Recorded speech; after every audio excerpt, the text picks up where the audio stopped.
Cuando ocurren estos conflictos bélicos en el mundo, la economía tiembla, la economía mundial en estos momentos vuelve a complicarse y hay efectos en Chile.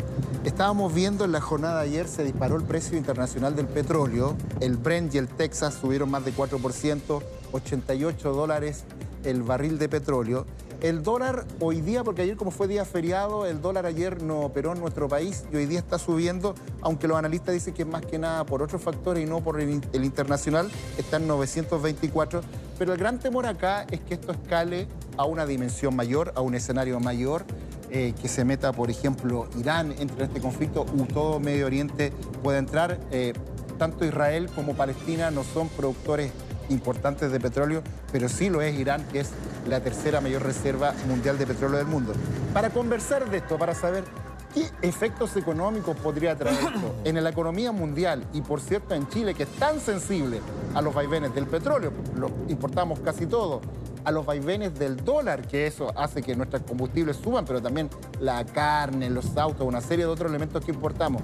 Y, por cierto, en las bolsas, que ahí afectan nuestros ahorros previsionales, tenemos un gran invitado, el profesor economista Enrique París, decano de Economía y Negocios de la Universidad Santo Tomás. ¿Cómo está, profesor París? Buen día, un gusto saludarle. ¿Qué tal? ¿Cómo están? Buenos días. Estábamos conversando en el backstage de esta conversación, estábamos viendo acá el programa, lo que está ocurriendo, que es además un conflicto que sigue. Estamos viendo imágenes en vivo, en directo, lo que ocurre en los bombardeos en la Franja de Gaza. Pero además, esto que ha ocurrido ahora, de que hay una amenaza latente en el corazón de Israel, que es Tel Aviv, que incluso podría poner en riesgo el avión chileno. Efectos económicos, vamos por parte. El petróleo, que podría ser lo más sensible, ¿puede traer repercusión esto? ¿Y a qué le teme el mundo o la economía que pase, que hace que el petróleo suba de precio? En el caso del petróleo, tú lo decías, Roberto, Israel no es productor de petróleo. No está en duda, en cuestionamiento, la producción de petróleo en Israel. Pero cada vez que ha habido conflictos bélicos como este, esa zona que es productora de petróleo ve alterado el funcionamiento de su mercado. Entonces, lo que hemos observado en estos primeros días de conflicto es que el precio del petróleo ha subido. Aquí hay que tomar en cuenta que en la última semana el precio del petróleo venía cayendo, entre otras cosas porque Estados Unidos había llegado a un principio de acuerdo para que Irán pudiera exportar petróleo hacia el mercado norteamericano. Existe la posibilidad, dada la probabilidad de que Irán tenga o haya tenido algún tipo de participación en este conflicto, que esa relación se cierre y, por lo tanto, lo que hemos estado viendo en el aumento del precio del petróleo siga subiendo. Notemos además que el alza del petróleo que observamos ayer era un alza de los mercados asiáticos. En Estados Unidos, igual que en Chile, estaba cerrado por feriado. Estaba cerrado por feriado. Entonces, podríamos observar en estos días, mientras dure el conflicto, un aumento en el precio del petróleo. Y por lo tanto, lo que hemos ganado con la disminución de la última semana, esto se compense con una nueva alza. Pero ahí se mezclan dos factores a nivel interno. Bueno, evidentemente el valor internacional del petróleo en las plazas transables y el valor del dólar, que yo lo tengo acá, comprador informado 9.57, vendedor 9.75, según lo consiste esta mañana el diario. Sí, pero las transacciones con un dólar informal 9.24. de 910 y 9.24. Ok, entiendo. ¿Puede seguir subiendo? Puede seguir porque subiendo. Se van a refugiar en el dólar. Claro, y para poder entender esto, lo que ocurre es que cuando se producen hechos como este, inesperados en todas sus dimensiones y también en el plano económico, los mercados reaccionan buscando refugio en activos más seguros. El dólar es un activo seguro. El oro. El oro. Y lo que empezamos a ver es una apreciación del dólar. Y probablemente las economías emergentes como la nuestra son los que más resienten eso. No, probablemente no tanto. ¿Podría llegar a 1000? Se lo pregunto al tiro, porque es la barrera psicológica. Sí, por supuesto. No lo podemos descartar en este escenario, pero estamos cerca. Estamos en 920 y tanto. Va a depender un poco de cómo se intensifique el conflicto y cómo los inversionistas busquen refugio en estos otros activos y se desprendan de activos más riesgosos. Esto también va a tener efectos en el mercado financiero. Ahora, profesor París, yendo al tema del petróleo, que quizás es lo más latente para la gente, por la benzina, qué sé yo. Llevamos 5 ajustes de precios al alza, que ahora se hacen cada 3 semanas, Karen, ¿no es cierto? 5 ajustes.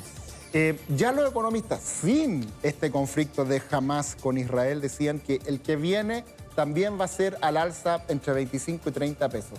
Más o menos en 2 meses la benzina ha subido 120 pesos. En este nuevo escenario, que todo indica, lamentablemente, que va a ser un escenario largo, ¿debieran entonces los combustibles seguir al alza de aquí a fin de año? Lo que se podría afirmar es que efectivamente la próxima variación del precio de los combustibles va a ser al alza. Pero eso ya estaba internalizado. Sí. Como venía ocurriendo una baja del precio del petróleo y está volviendo a subir, es posible que en el mes de noviembre o diciembre, donde se preveía una baja del precio de las bencinas, esta no se produzca. Y sigamos o en precios muy altos o incluso con un alza en el precio de la gasolina. Oye, ¿qué posibilidades hay de que se repita un escenario? Me está acordando, no había nacido, no, se había nacido. Como lo que pasó hace 50 años a propósito de la guerra de Yom Kippur. Me acuerdo que en ese momento se hablaba muchísimo del embargo petrolero árabe. La OPEP cortó el suministro a Occidente a propósito de esta guerra. Fue un escenario bien brutal. Sí, bueno, profesor, hay que decirlo que hay muchos economistas que han recordado, porque además fue casi en el mismo día el ataque de Yom Kippur. 7 de octubre. Que fue un 7 de octubre, por lo tanto hay un desfase solo de 24 horas. Nunca hay coincidencia en esto, ¿ah? Ahí, ¿no? El claro. mundo árabe, sí. Sí, porque ahí estaban los sirios, José, ayúdame con eso. O sea, sí. el choque petrolero, claro, fue un corte de suministro de petróleo para castigar al mercado internacional y principalmente a Washington. Pero debo decir que luego... Sí, pero luego de eso, muchos de los países productores de petróleo firmaron un acuerdo, principio de acuerdos de sí, paz con Israel. Entonces, sobre todo Egipto. En ese momento había un mayor compromiso de la comunidad árabe. ¿Podríamos ver algo así o no? Yo creo que el escenario... tipo de represalia política, económica. El escenario geopolítico es distinto del de hace 50 años. Yo creo que aquí, respecto del petróleo, el actor determinante es Irán. Y como compensación a lo que haga Irán, si es que existieran sanciones hacia Irán y por lo tanto redujera su producción, es que logre Estados Unidos de parte de Arabia Saudita. Porque Arabia Saudita es un gran productor de petróleo y podría compensar ese aumento.